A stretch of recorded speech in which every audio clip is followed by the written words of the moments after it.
All right, guys, welcome to our first episode, TNT Politics. Oh, yikes. Is that what we're calling it? I guess. Oh, okay, all right. So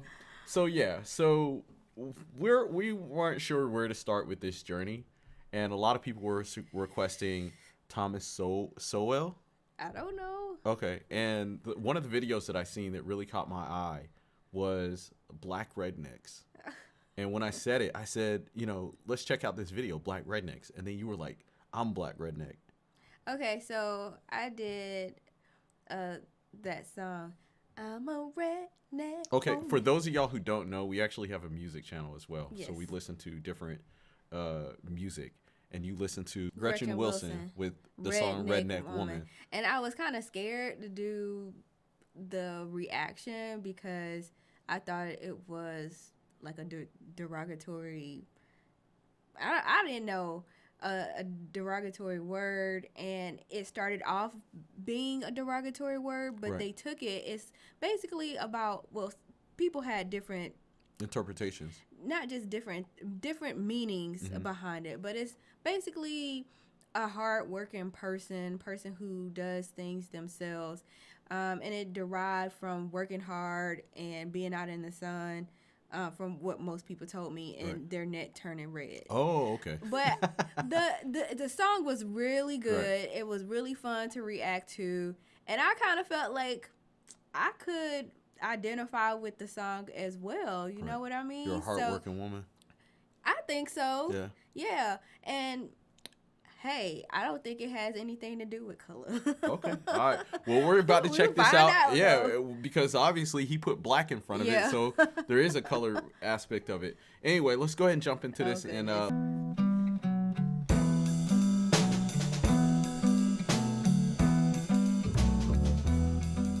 Black Rednecks and White Liberals by Thomas Sowell. Over 30 books published. How important is this book to you? Probably, it may be the most important because there are so many misconceptions about racial and ethnic issues that just straightening out the misconceptions is a major task in itself. I don't reach any kind of policy conclusions in this book because, as I say, it's a full-time job to get the facts straightened out. I can write a column in a newspaper aimed at the general public, and there'll be extremely few misunderstandings of what I said. I can say the same things in a book that's aimed at intellectuals, and there'll be incredible twists and turning. Well, he seemed to say this further than that. I remember one huge review trying to figure out the implications of ethnic America. And what made it a farce was that the last chapter of the book is titled Implications. So you don't have to guess what the implications I drew. They're right there. But I strongly suspect the person who wrote the review never got that far. right. Black Rednecks, who are But they? you know what? That seems to be something that's really common that we find, especially in today's culture, Yeah. where They you complain. you hear talking points about something, and you didn't really hear the full excerpt of where it came from, and so there's a lot of context that's being mixed. Or in the case with him, he wrote a book, and somebody gave a critical review or analysis of it without actually fully reading the book. They didn't even they probably got Cliff Notes. Yeah, exactly. Right. But they don't care. It's like they're going to have whatever their opinion is to maybe talk against Right. him. Exactly. Just to have their own agenda or narrative. right. And that seems to be the Very common theme. Yeah, absolutely. These would be blacks who came out of the Southern culture and who carried that culture with them north into the urban ghettos and into the ghettos of the South for that matter, and who have not moved out of that culture since. Over the years, both blacks and whites have moved away from that culture. But in the poorest and worst of the ghetto areas, there are lots of people who have not. And these kinds, it's a culture which didn't do whites any good, and it's certainly not doing blacks any good today. And the tragedy is that people regard this culture as somehow the authentic black culture, and therefore you're not to interfere with it. It's to be allowed to, and so they're cheering people on. It reminds me of a scene in the Blue Max where this general is encouraging this daredevil pilot to do all kinds of wild stunts, you see, knowing that the guy's going to kill himself if he keeps doing this, and therefore the general will be rid of a political problem. Now, I don't think that the white liberals are doing this deliberately, but I think the net results are the same. They are cheering blacks on and doing things that are absolutely self-destructive. What's the difference between a black redneck and a white redneck? Color. Oh. Same kind of people, same attitudes. Oh, absolutely, absolutely, and same kind of results. One of the things I point out in this book is that, you know, as late as the First World War, when mental tests were given in the Army, there were whites from any number of southern states who scored lower on those tests than blacks from northern states. So that anyone who comes out of that culture is likely to score lower on mental tests, to do less well in intellectual areas, whether they're black or white.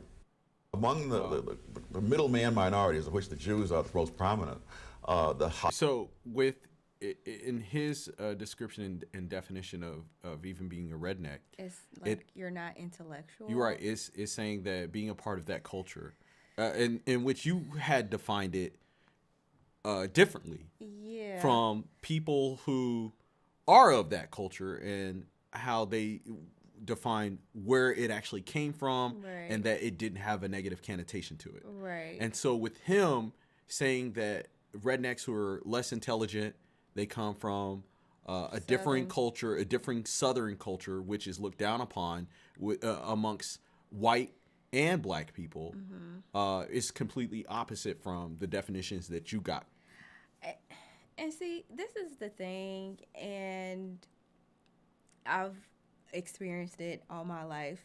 Having a Southern accent, being from the South, speaking slower, Right. is always like a negative connotation, as if I'm stupid, I'm slow, and I don't like that. Right. I don't think that because you're from the South or you speak a certain way or you're from a certain culture, it means that you're stupid. Or less intelligent. Yes. Yeah. I think that's a generalization that a lot of Americans make, especially ones who are from up north, because we are kind of conditioned to gauge someone's intelligence by the way they speak.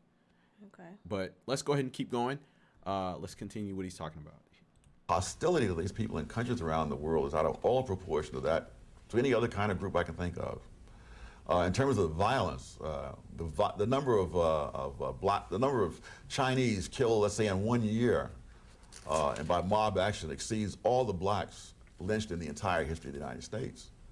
And the number of Armenians killed in Turkey, during the First World War, is greater than that. And of course, the number of Jews slaughtered on a number of occasions in history, even before the Holocaust, is greater than that. So that the question is, why this particular kind of people are the targets of so much venomous hatred? And I think the answer is that they not only succeed, they succeed in a way which is a threat to the egos of other people. That is, you can envy a Rockefeller, but he's no threat to your ego, because you say, listen, anybody can be rich if he's born a Rockefeller. But the guy who comes here, let's say from Vietnam or Korea, and arrives here with little more than the clothes on his back and a few words of broken English, and a decade later he has his own little business, and you see his son a few years after that getting ready to go off to Harvard or MIT, you got to ask yourself, you either got to, you've got to hate yourself for saying, my God, I've been stagnating, this guy was nothing, and now he's risen up, or you're going to have to hate him. And most people, when they have a choice between hating others and hating themselves, they hate others. Ooh, wow. Where does the hatred for the Jews come from in history? Number of places, but they are people who have succeeded an awful lot in the midst of other people who have not. Years ago, one official of one of the Jewish organizations in New York asked me, well, what can Jews themselves do in order to minimize the hostility they face? I gave him a one-word answer: fail. Because as long as you succeed, you're going to be hated. Right, yeah. Slavery was much bigger and involved infinitely more. You know what? That's something that we see a lot within American culture. And so I think on this point where he's talking about a threat to the ego, he's absolutely right, because something that's really big in American culture is when you do see somebody successful, people do feel envious and jealous, and they want to know how that person got their success or became successful. And then you want to hate on them. You want to hate on them for driving a Porsche or being a successful person. You're talking about the crab in a bucket mentality. Crab in a bucket mentality, absolutely. But we're going to keep going. Slavery. Let's go. Oh, God. Slavery was much bigger and involved infinitely more people than people have realized. It was not confined by race. It was not defined by race or created by race. It existed for thousands of years. A history professor had a student come up to him and ask him, well, when did slavery begin? And he said, you're asking the wrong question. The question is, when did freedom begin? Because slavery existed as long as we have any records. And from archaeological finds, we realize that people were enslaving other people before they could read and write. Wow. So that's always existed, and it's existed all over the world. The number of white people enslaved by pirates in North Africa was greater than the number of Africans brought to the United States. You know, and yet that's not even mentioned in most of the discussion. So I tried to look at slavery as a worldwide phenomenon. And it's something that's lasted for thousands of years. I also tried to ask the question, why did it end? It ended here because of a civil war, but it didn't end anywhere else because of that. It took over 100 years to root it out. And again, the literature, there's tons. You can find the shelves groaning with books about the United States, the Western Hemisphere, and Africans, but virtually nothing about the rest of it. This book about the Europeans enslaved by North African pirates came out in 2003. By 2004, you couldn't find a copy. It had, for all practical purposes, gone out of print. There was just no interest in it. Right. Racism in the United States grew out of slavery, but slavery didn't grow out of racism. The Europeans... Now, going back to slavery, that is something that I've come to discover, is that slavery is a worldwide institution. And it's something that has kind of always been around. It's even in the Bible. Right. And let my people go. Right. And it's something that they, for whatever reason, they didn't discuss in school.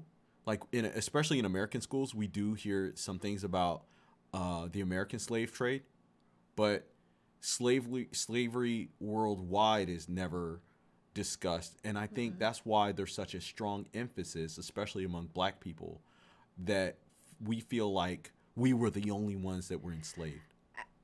Yeah. What's also dangerous about that is continuously reiterating that your ancestors were slaves, right, and not teaching who we were before that. Right, exactly. And even who we are afterwards. But I think in school, it was kind of beat into us. Your ancestors were slaves, right, and yeah, that's all you were. Right, yeah. You know, oh, and then Martin Luther King, right, the end. The end, right, exactly. You know, so, right, yeah, it would be helpful to teach that. You're right. I think to give a wider perspective and understanding of how these institutions came about, why they came about, and the effects that they've had afterwards. Like even the pyramids were built by slaves. Right. Yeah. They don't tell you that. Right. Even to this day, yeah, they don't tell you that. All they say, we don't know how they were built. The aliens did right. it. The aliens did it. And it's like, no, say it.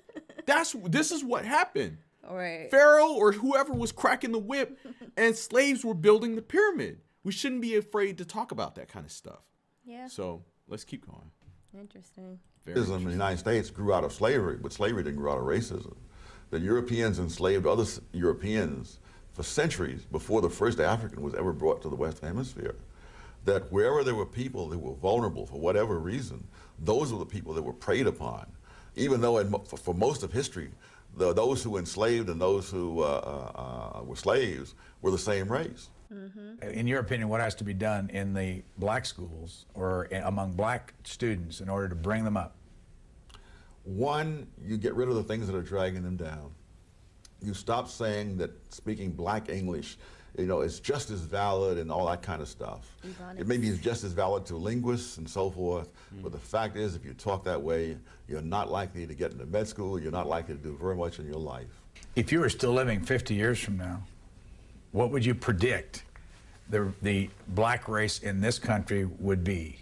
Oh, wow. I mean, based on trends that you've seen in the last 20, 50 years. It could go either way. If the current trends continue, it's going to be a disaster.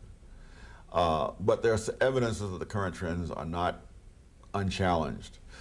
People from time to time ask me to mention some black conservative writers. And I tell them, 30 years ago, I could have told you Walter Williams and me. And today, I can't even keep track of them all. They're all over the place. They're in the media. They have their own shows. They write columns. They write books. And I learn about them, from nowhere. They suddenly appear. So there is this counter trend going on. And everything depends upon which wins out in the end. So very interesting, very insightful to hear someone like Thomas Sowell break down his thoughts about these topics, especially since we're not really too familiar with him or his thought process. Right. So yeah, definitely have to check out more. Right. So guys, leave your thoughts down below in the comment section. Let us know what you thought about this. And of course, if you'd like to see more Thomas Sowell reactions, let us know as well. Anyway, like, share, and subscribe. We'll see you guys next time. Peace.